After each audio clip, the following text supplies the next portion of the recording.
Yeah, how antivirus softwares work. What is the update of antivirus? So we were discussing that in the previous classes. Just uh, to add on to it, uh, there are uh, some common protective techniques used by advanced antivirus.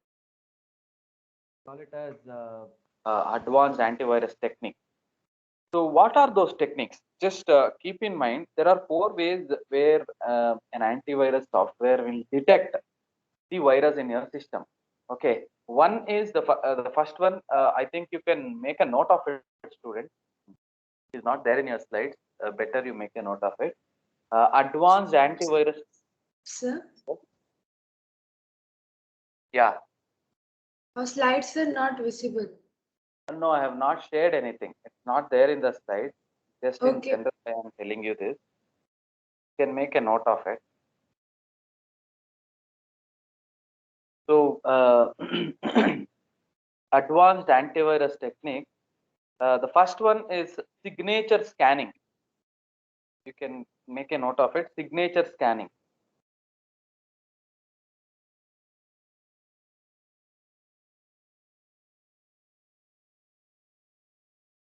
So basically, what is this signature? See, for example, when a new antivirus, an antivirus vendor receives a new virus to mitigate it. I mean, to create a signature for it. So basically, what happens when an antivirus vendor receives a new virus? This vendor analyzes the virus and extracts a virus fingerprint, or we can say a signature.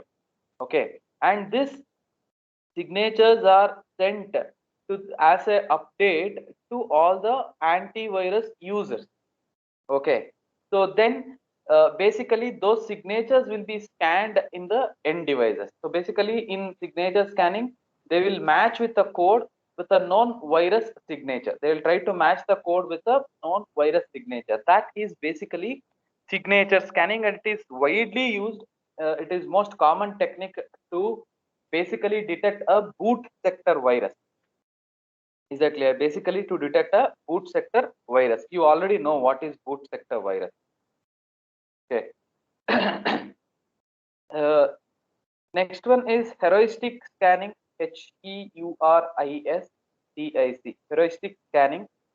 So basically, this in this kind of scanning, um, it is quite similar to signature scanning, but where instead of looking for a specific signature, in this type of scanning, the antivirus looks for certain instructions or commands within a program that are not found in typical application program. Okay. So in signature scanning, what happens? Basically, the a specific signature is looked. I mean, if there is that kind of a signature available in the code, will be matched in signature scanning. Whereas in heuristic scanning, there is no signature here, but the antivirus will look for some kind of a command or I can say an instruction, basically which will not be found in your normal or in your typical application programs. Is that clear? If that kind of a command or instruction is found in your program or in your application somewhere, so basically that is a threat. So the antivirus then will try to match it with some kind of a signature or tries to figure out whether that is a normal code or whether it is a malicious code. Is that clear? So that is called as heuristic scanning. Then the third type is generic decryption. Is that clear? Generic decryption. Just a second.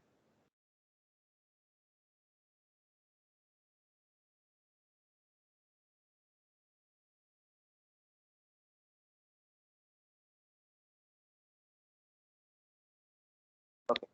So the third one, what we started is generic decryption. Basically, this kind of a technique um, is used to detect polymorphic virus. Basically, polymorphic virus is encrypted to avoid detection. Okay. So please keep this in mind. Polymorphic virus will be encrypted to avoid getting detected.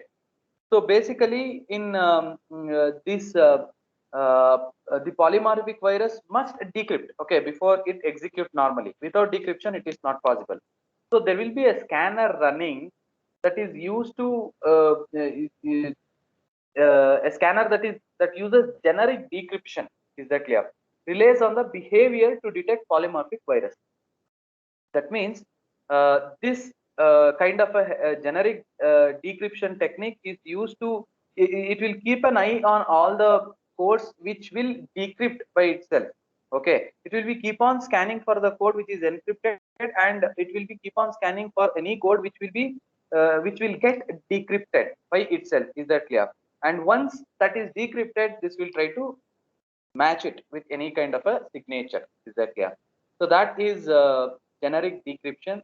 And the last one, the final type of or a technique where advanced antivirus or approach are behavioral blocking.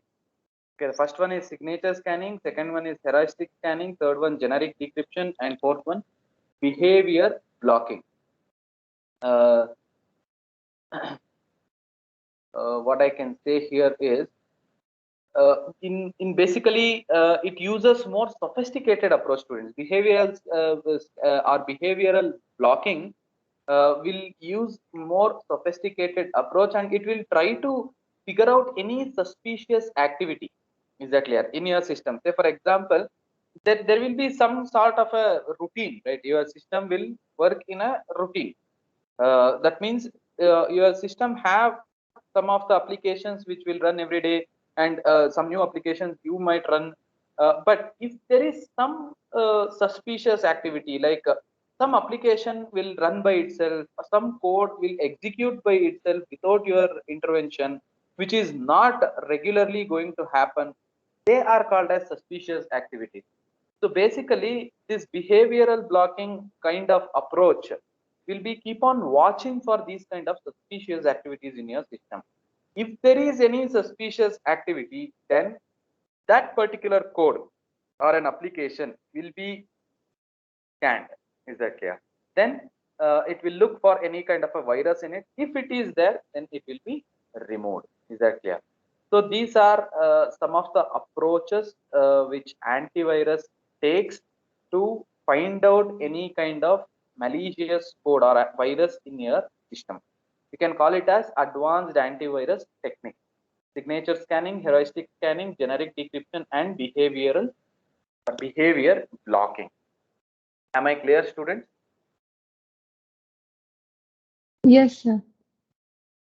Okay.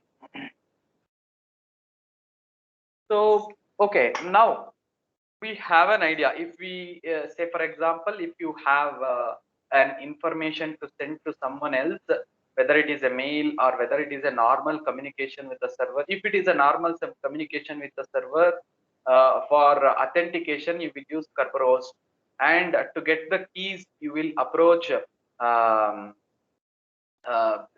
certification authorities, and you have to know the keys of some other user, you have directory services like X.509.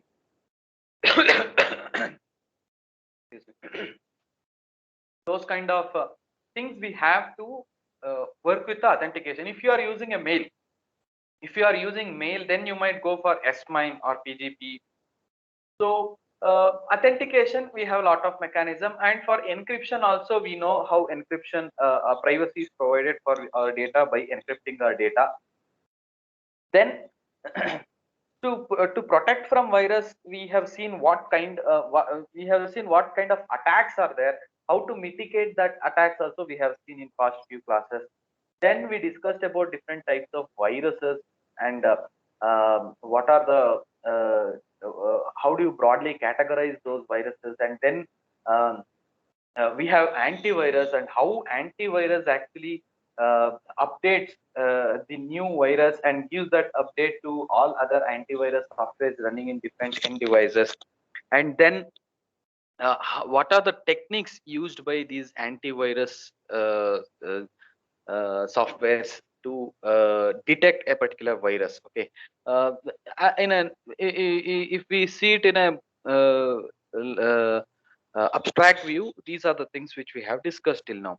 Now, is there any other way, do you find anywhere you want to increase, or you have to stress more on to give security? So anything where do you feel students like authentication, confidentiality, this antivirus, firewalls is one thing. I will come back to firewalls after by end of this class. Before that, just one small thing which every one of us every time use it. Can anyone tell me what it is to protect our system or to authenticate ourselves? What it is? Can anyone tell me?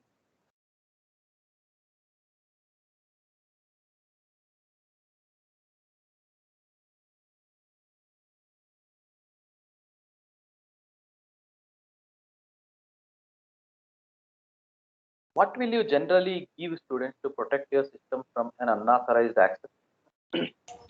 Password, sir. Password. Yes. Many of us neglect the way to give the password or way to generate a password. Okay. It is very, very important. As a information security student, you should know how to generate your password and what are the steps that you need to keep in mind to while protecting your password. Okay, so see, protecting against intruders, if you take how or what are the ways to protect against intruders, password protection is one of the major topic which you need to study. After that, you have intrusion detection systems. There are a lot of or different types of intrusion detection systems and intrusion detection techniques, and how to mitigate this intrusion or intrusion prevention. There are many ways, but before that, you have to protect your password. So what are the steps that you need to keep in mind for protecting your password? The first thing is, don't write your password anywhere, whether in a notebook or somewhere. Some of us will have a habit of noting down the passwords either in a notepad or in a Word file. Somewhere we will encrypt and keep it so that nobody can see it, but which is very wrong. You are not supposed to do it. Or writing it somewhere down in your a notepad or in your somewhere in a sheet of paper. So it is wrong. That is wrong technique. You are not supposed to write your passwords anywhere. I know it is very difficult to remember the password because we have at least, personally, I at least have 10 to 15 different passwords to remember. Yes, say 2 bank account passwords, and for logging in there will be a separate password. For transaction there will be a separate password. Then suppose if I have 2 mail servers, for that 2 different passwords: Facebook, uh, Insta, then LinkedIn. There are a lot of accounts which ask you to create a password. Okay, and of course it is quite difficult to remember, but writing it anywhere is a wrong strategy. You are not supposed to write it anywhere. That is one thing. That is one way of protecting your password.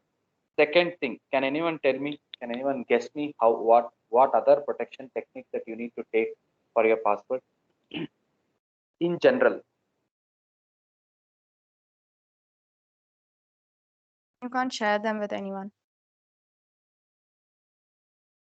Yes, you are not supposed to share it with anyone. Then We shouldn't keep the same password for all the places. very important. Many of us do it. I'm very sure many of you also now, even now you are doing it. Okay, you will use same password for multiple accounts, say for Gmail, for Outlook, for your Facebook, or whatever it is.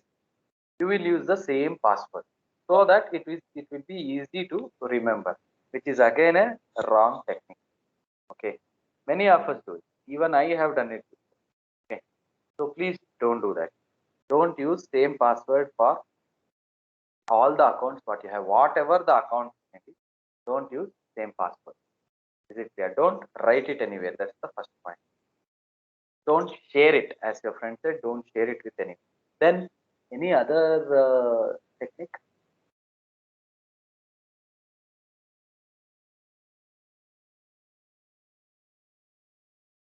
Again, simple one. Protect your password.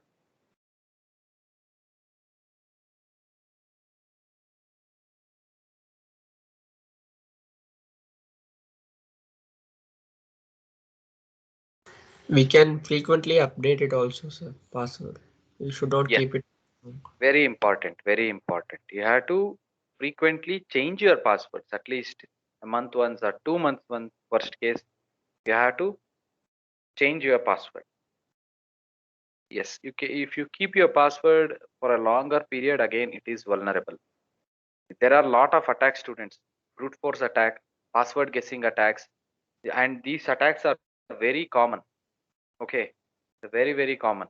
Brute force and password guessing attacks. So you need to keep on changing your password. Then anything else? We should use strong passwords, sir, not guessable or things with the date of birth, name, all such things. Yes, very important. You need to give wrong password. Combination of uppercase letter, smaller case letter, number, special characters. You need to combine all these and give a password. Okay. And one more thing is you should not use any guessable password. Like what we do, we give our name. Is that clear? So our name of someone who is very close to us, which is again wrong, which is very common and very easily uh, guessed, can be guessed. Okay, so don't use common, I mean guessable password. Is that clear?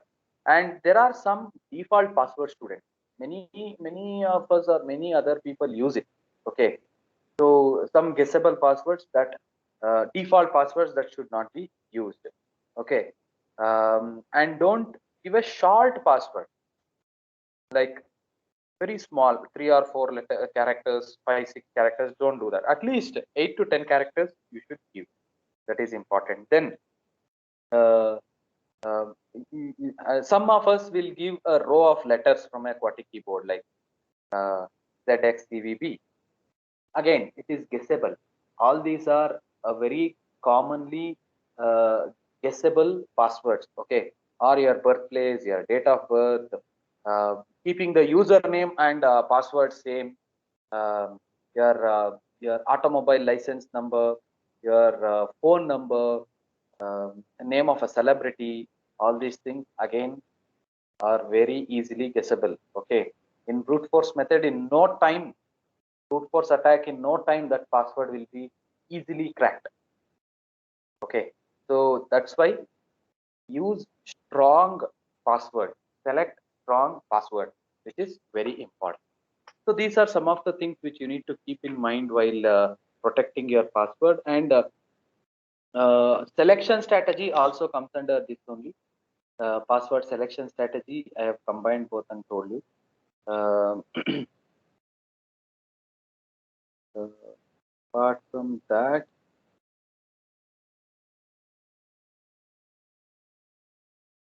yeah, well, sometimes we give 1 2 3 4 5 as the password. All these things are easily guessable. Okay, don't do that. So that's about the passwords. I think these are some of the things which you should keep in mind. Let us move to firewalls. Okay, this is the last general topic which I need to discuss with you. After that, we will go back to IPsec and IKE to discuss that. Okay, so firewall. What do you know about firewall? What are they actually?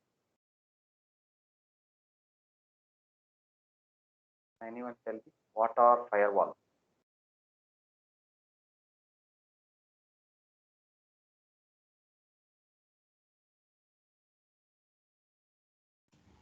So they are like devices placed at edge router, like towards the edge router to monitor and like decide if a certain packet should go or not, something like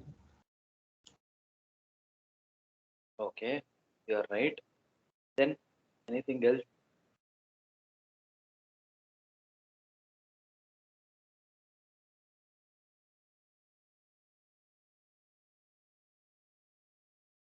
Any other answers, student? So, do you think firewalls are only hardware devices?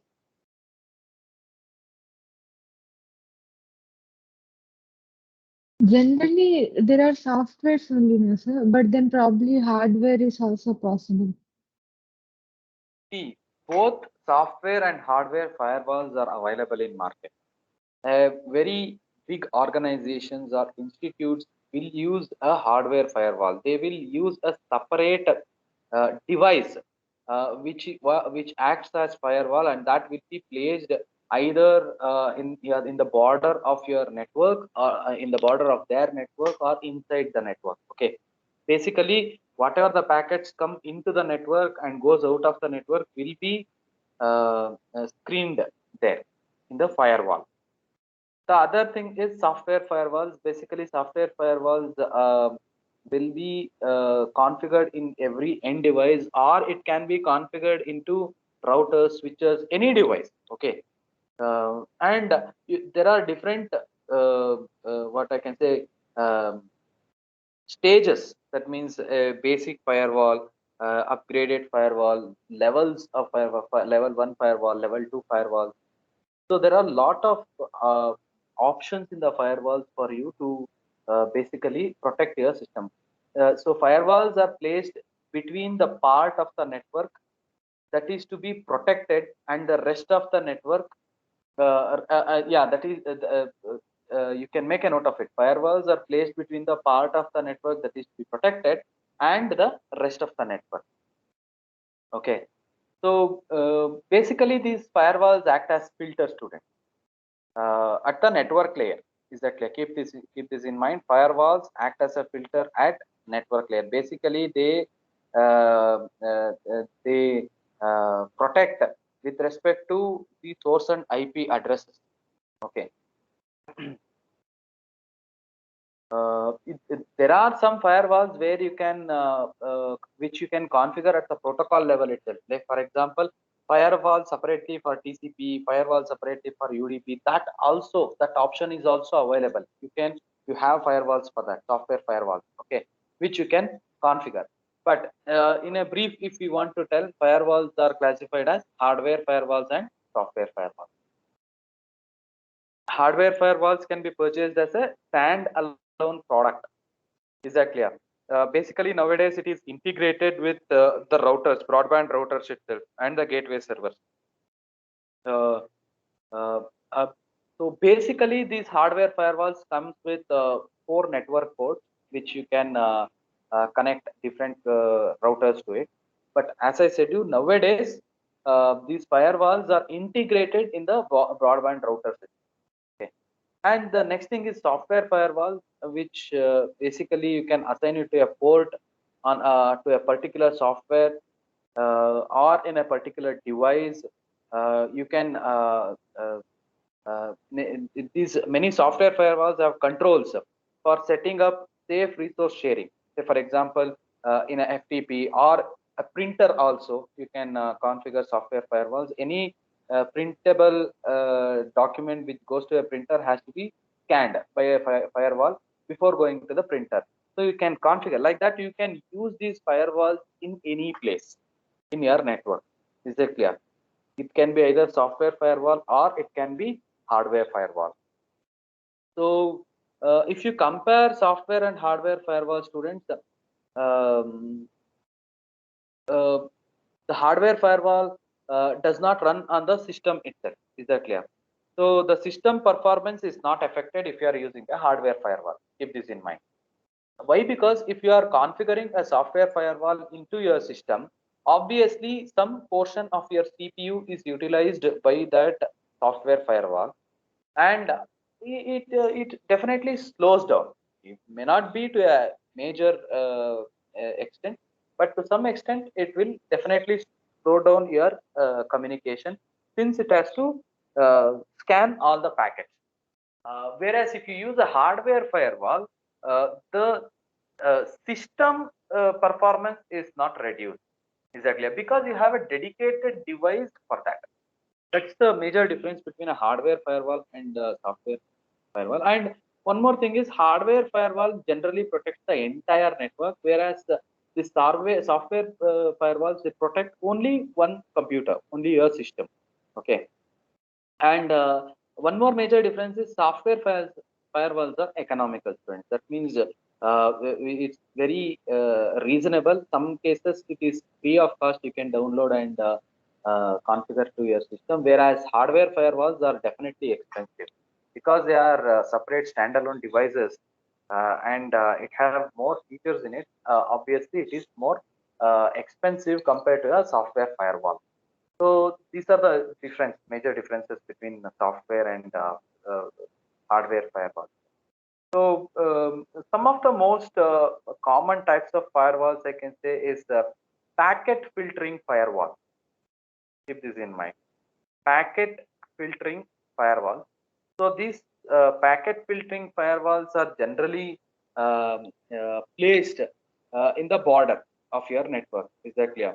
So basically, whatever the packets come into your network and going out of your network will be filtered. It works in the network level. Okay, it works in the network level of your OSI stack, and basically it examines or it filters all the packets which are coming into your network and going out of your network. They are called as packet filtering firewalls. One more type of firewall is circuit gateways. Circuit gateways. Uh, uh, Basically, these circuit gateways firewalls are used for TCP connections. Keep this in mind. That I'm just giving you the different types of firewall. First one is packet filtering firewall. Second one is circuit gateway firewalls, basically used for TCP connections. It doesn't examine each packet, student. Keep this in mind. Why it is basically used for TCP connection means it doesn't examine each and every packet which is coming in. Basically, it will examine the connection itself. That means if you are using a TCP, if you are using TCP protocol, you will establish a connection, right, from you to the other device for which you need to communicate. You will establish a connection. Basically, this firewall will check that connection. Exactly. If the connection is authentic, legitimate, then the packets which is being transmitted in that will also be the legitimate and authenticate, legitimate and authenticated. So that's what this means. That's why these circuit gateway firewalls will examine the connection instead of packets. Okay. One more type of firewall is application level proxy. Keep this in mind. Application level proxy, basically to filter the application layer data. Is that clear? So that is application level proxy. So these are some of the example, students, of different types of firewall. So I think this information about firewall is sufficient for you. So any questions do you have regarding the firewalls, students?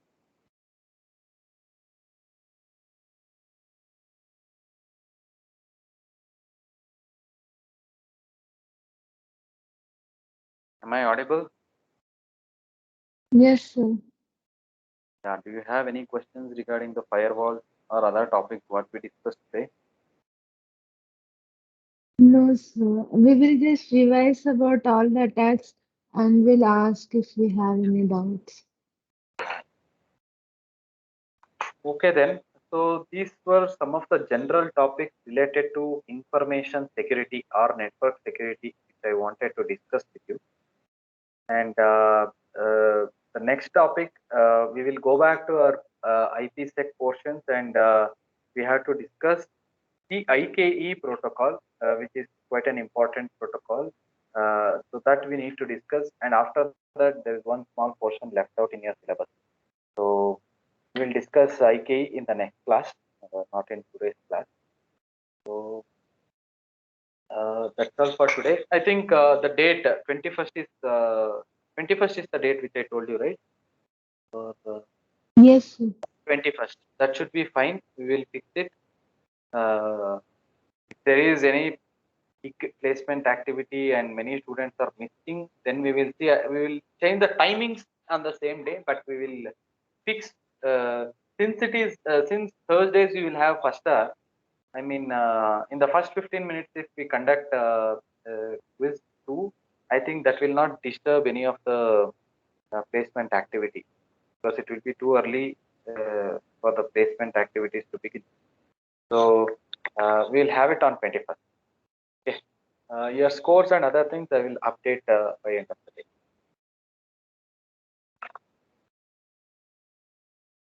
We can stop here, students. We'll meet in the next class. Thank you, sir.